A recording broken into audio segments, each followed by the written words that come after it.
রাজভবন থেকে মেয়াদ বৃদ্ধির চিঠি পেয়েছেন প্রেসিডেন্সির উপাচার্য মালবিকা সরকার।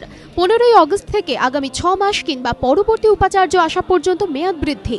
প্রেসিডেন্সির উপাচার্য নিয়োগের সার্চ কমিটির প্রধান সুগত মার্জিতের বক্তব্যে তৈরি হয়েছিল নয়া বিতর্ক। তিনি জানিয়েছেন 20 সেপ্টেম্বরের পর ফের বসবে সার্চ কমিটি। সম্ভাবনা থাকছে 6 মাসের আগেই নয়া উপাচার্য নিয়োগের। সেই সম্ভাবনায় জল ঢেলে দিলেন প্রেসিডেন্সির উপাচার্য নিয়োগকর্তা আচার্য MK নারায়ণন। যে কোনো দিন মানে actually the order says that 2014 ওনাকে 6 মাস দেওয়া হয়েছে or university vice chancellor selection which ever is earlier.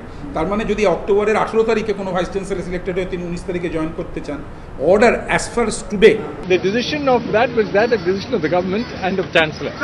There's an extension to given to the vice chancellor. What happens thereafter we will know. Till February, sir, till February. 6 months. আচার্যের বক্তব্যকে আরও স্পষ্ট করে দিয়েছে রাজ্যের শিক্ষামন্ত্রী। মালবিকার মেয়াদ শেষের আগে সরকার যে নতুন উপাচার্যর বিষয় কিছুই ভাবছে না, বুঝিয়ে দিয়েছেন ব্রাত্য বসু। আমরা এখন এটা নিয়ে ভাববই না, কেননা যেহেতু ফেব্রুয়ারি অবধি অনারেবল চ্যান্সেলর মাননীয় উপাচার্যের এক্সটেনশন দিয়েছে। বৃহস্পতিবার ছিল প্রেসিডেন্সি বিশ্ববিদ্যালয়ের প্রথম সমাবর্তন। রাজ্যপাল, শিক্ষামন্ত্রী ছাড়াও ছিলেন স্যাম পিত্রোদা। মূল বক্তব্যেও রাজ্যপাল বিগত 2 বছরের প্রেসিডেন্সি নিরীক্ষার বিষয়ে আশাবাদ ব্যক্ত করেছেন। তাতেই স্পষ্ট প্রেসিডেন্সির মানোন্নয়ন উপদেষ্টা গোষ্ঠীর কার্যাবলী বা উপাচার্যর মেয়াদ নিয়ে হাজারো বিতর্কের মাঝেও আচার্য 200 ছুঁই শিক্ষা প্রতিষ্ঠানটির পাশেই।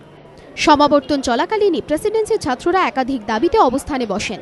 শিক্ষামন্ত্রী ছাত্র প্রতিনিধিদের সঙ্গে কথা বলেন, দাবি পূরণের আশ্বাস দেন। সূত্রের খবর, প্রেসিডেন্সির মানোন্নয়ন নিয়ে শিক্ষা মহল কার্যত দ্বিধা বিভক্ত।